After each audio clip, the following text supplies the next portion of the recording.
Check.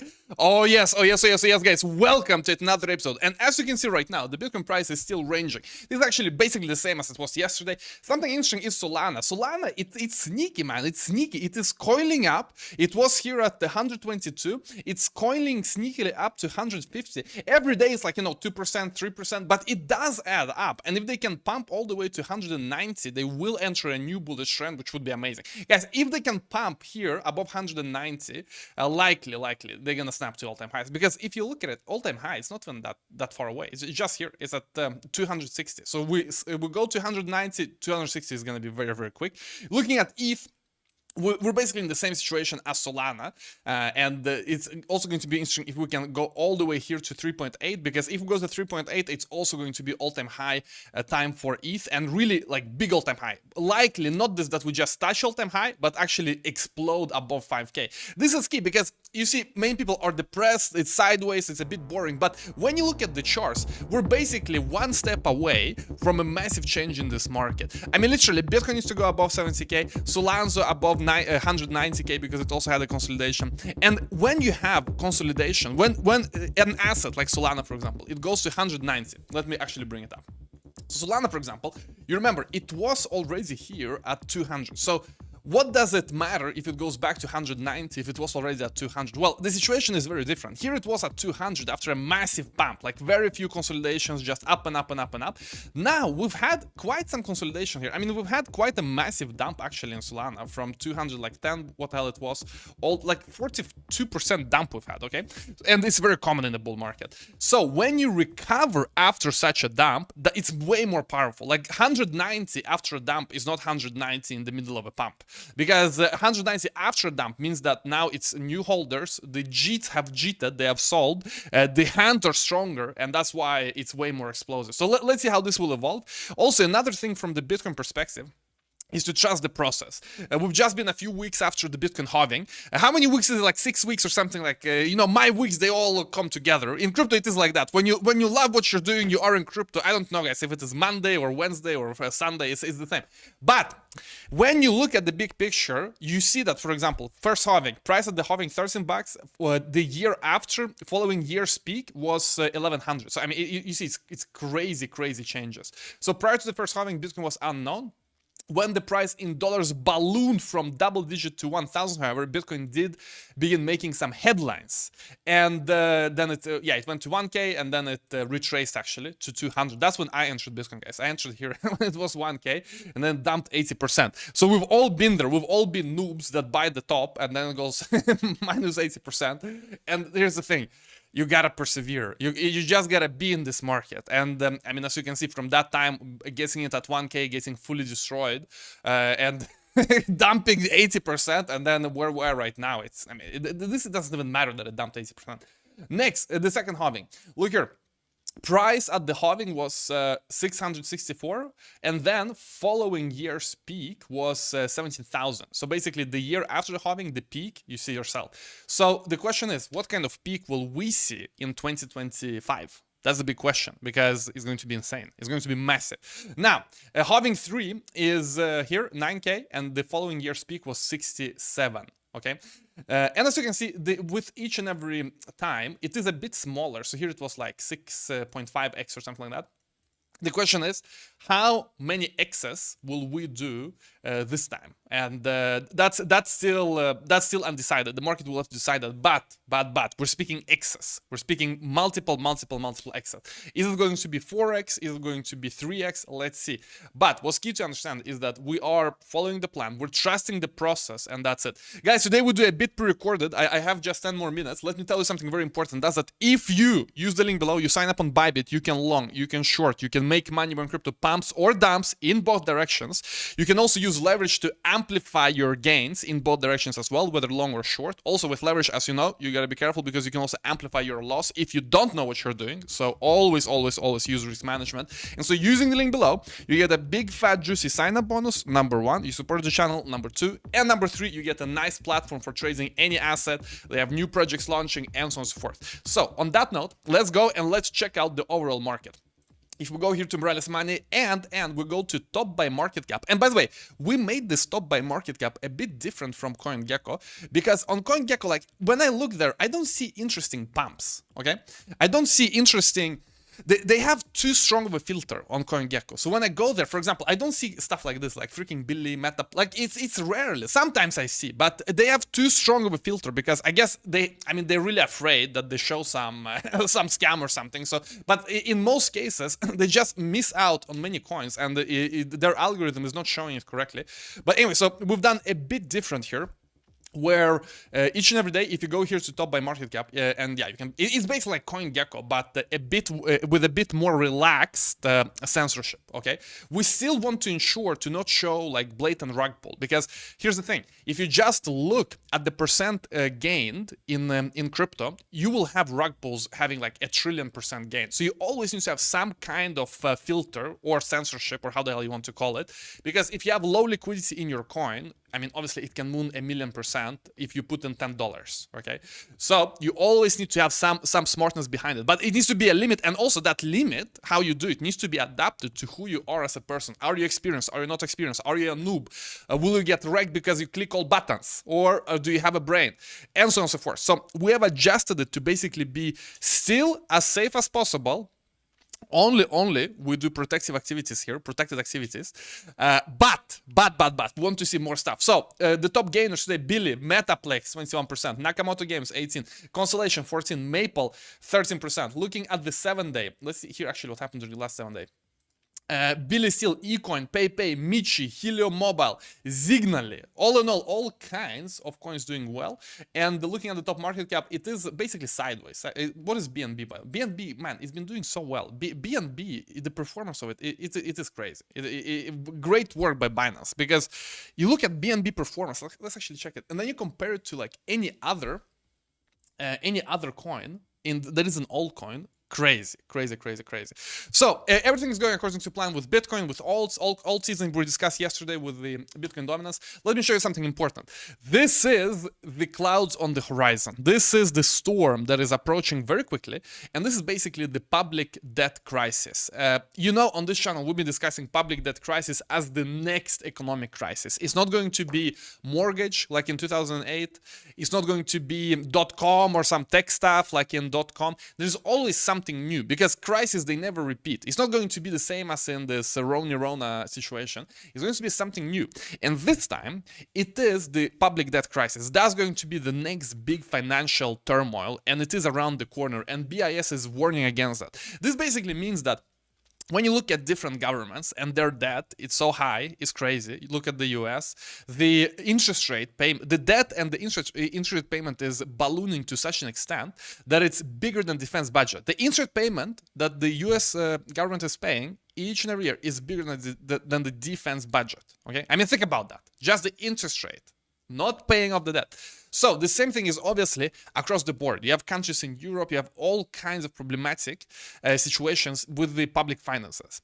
And at the same time, you have inflation, so interest rates are high because they're trying to battle inflation. When they have high interest rates, the government gets more wrecked because they also now have to pay a high interest rate because it applies to everyone. And the only way to survive a high interest rate environment is to actually value money. It is to be careful with the money, because that's the whole idea. You have inflation, you increase interest rate so that people are more careful with the money, that you don't spend too much. You earn and you save, and you basically try to calm down the economy so that people hold money and they don't invest too much, they don't buy too much, so that the prices can stabilize and the prices of goods and services, they don't continue to rise. So you increase the interest rate. So you and I obviously have to do it. You have a mortgage, let's say. It increases in interest rate. Okay, now you need to save. Maybe you need to be more careful with the type of vacations you're going and so forth. Maybe you need to think about other things. But this obviously doesn't apply to governments. They also have higher interest rate, but they're spending more than ever. That's the thing. Look at the US, they're spending more than ever. They're spending even at a faster rate. Now, we all love Orange Man, or like 50% of you hate him. Let me know in the comment section. It's totally fine, by the way.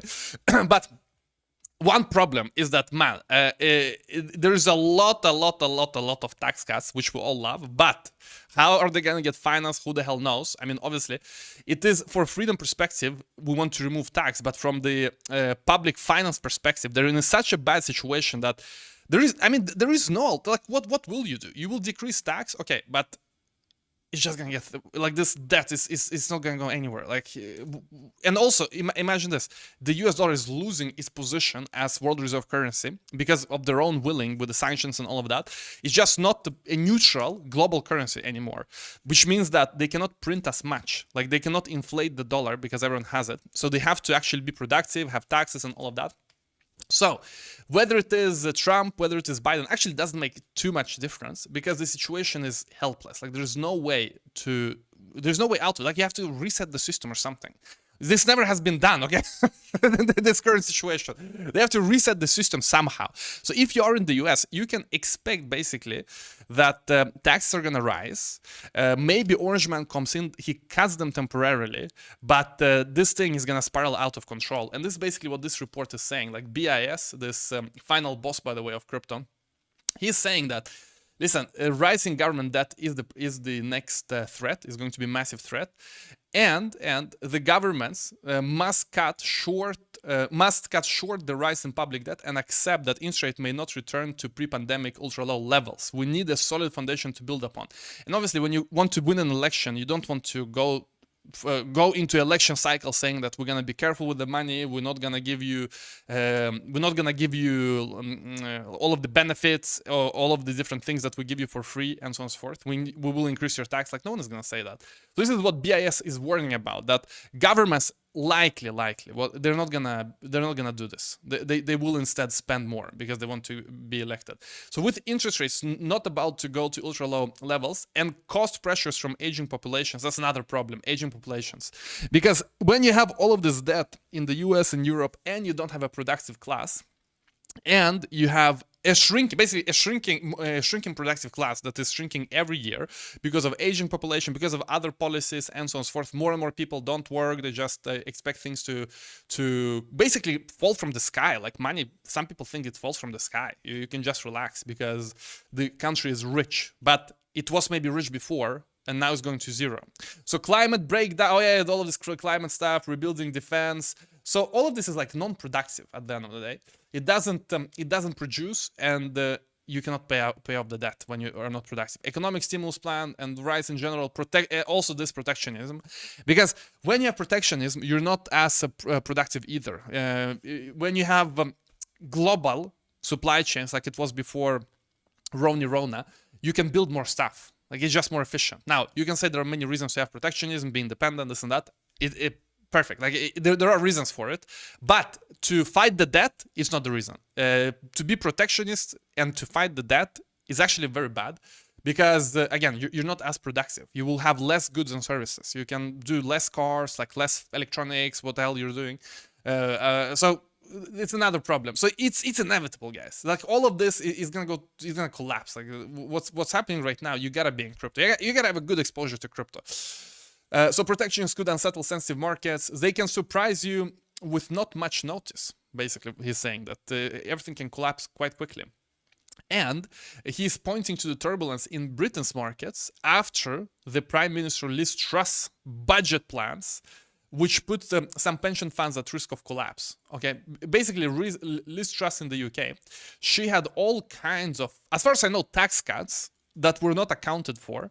And the market quickly saw that. Yeah, and they started to dump the bonds, and some hedge funds were at the risk of collapse. We covered it when it happened. You really want to avoid that, obviously. So listen, obviously we all want low tax, and the best way is to just like move to some country with low tax, because all of this, there is little way out. Crypto is the way out. It's the only way out.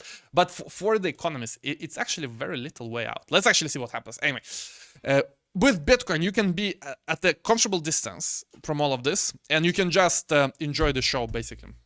Let's go into some alts. Axelar, still ranging, still finding its bottom. Let's actually see if they found the bottom already.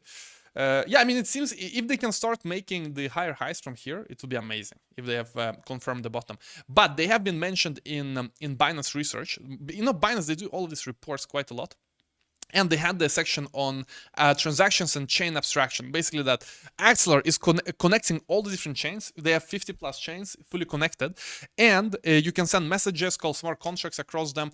And basically, this expands the markets. For example, you have Deutsche Bank working with Axelar. You have JP Morgan working with Axelar. If they want to launch some kind of asset on chain, likely they're going to use Axelar, because you don't have to commit necessarily to a single chain. You can just build on Axelar, and then everything else is under the hood. And you can have different smart contracts on different chains, and Axelar is the glue behind all of this. And yeah, you look at on-chain, active address is growing, everything is growing. So let's see how this will evolve. But they are coming for Chainlink, guys. The Axelar is coming from Chainlink's for Chainlink's launch with all of these institutions. So let's see how that will evolve. Next, Polkadot. Let's see also if they are finding some kind of bottom yet. Yeah, I mean, this is good. If they can, if they need to, I mean, if they should take out this 7.6. 7.6, and then we can be more confident saying that the bottom is in. So monitor it. But from a updates perspective, Snowbridge launch is completed. Basically, this bridge between ETH and Polkadot. I think we even covered it maybe a few weeks back. Next, you have some updates from the Subwallet. If you're using that you can now bridge easily. So I think they integrated this bridge into the wallet. So Polkadot is now way more connected than ever. OriginTrail, some news here as well, and that's what basically they've been mentioned in Grayscale, guys. OriginTrail is potentially going to be the next asset that is in the Grayscale fund. So look at it very, very carefully from the perspective of it really getting recognition, because these guys, they're very much building focused, and it's only now that they are starting to get all these partnerships with Chainlink. They're in Grayscale, and their tech is world class. It is world class, but I feel that most people still don't know OriginTrail. I don't see a lot of like channels speak about them because again, super good tech, and it's only now that their tech is really doing the marketing for them and is getting discovered independently. Okay, that you have Grayscale, they discover track themselves, and they write all of this. So I mean, I feel that's very important, because it's not many projects that do this tech first approach, and OriginTrail has been doing that in a very good way. So hopefully, I mean, if they can get into Grayscale, holy crap, that would be amazing. Next, Mocha. Animoca is launching their consumer ecosystem very, very soon, and they have all kinds. As you know, they are, for example, in pixels. They're investing in all kinds of gaming projects. They're also investing in all kinds of chains, and they're saying Mocanetwork is coming soon. Size matters when it comes to bridging and full interoperability, and they're all in on the sports, IP, gaming, and all of that. So basically, they are launching their coin within the coming months, I think. I don't know the exact time, but if you're interested, go to Mocanetwork and follow it, because Animoca probably has one of the best chances to get us to this mass adoption stage, because they are very, very, very much already in the biggest projects in crypto, and a lot of them are games, NFTs, and so on and so forth. As far as I know, they started as NFT, so we will be following that, because everything that gives more users expands the GDP of crypto, the market cap of crypto, the TAM, total addressable market of crypto, is very, very good. So on this note, guys, let's summarize. Bitcoin ranging, we're gonna snap to the upside likely within the coming weeks, but patience is needed, because again, we may be here until August in this consolidation, as market is showing us that it wants to consolidate. We're still not close to the upper bound. If you look at it, we're still here below, basically at the lower, close to lower band. As we get higher, we can discuss likelihood of breaking up. But guys, Solanzo, ETH, they're all one step away from explosive all-time highs. They just need to basically get into the bullish trend, and man, it will be insane. If they get into the bullish trend, holy macaron. I'm telling you, Solana is likely to snap to all-time high. The same with ETH. Everything is looking very, very good. If you know what to look for, if you know how to trust the process, if you're not emotional. And that's it, guys. See you all tomorrow. Enjoy your day, and goodbye, guys. Goodbye.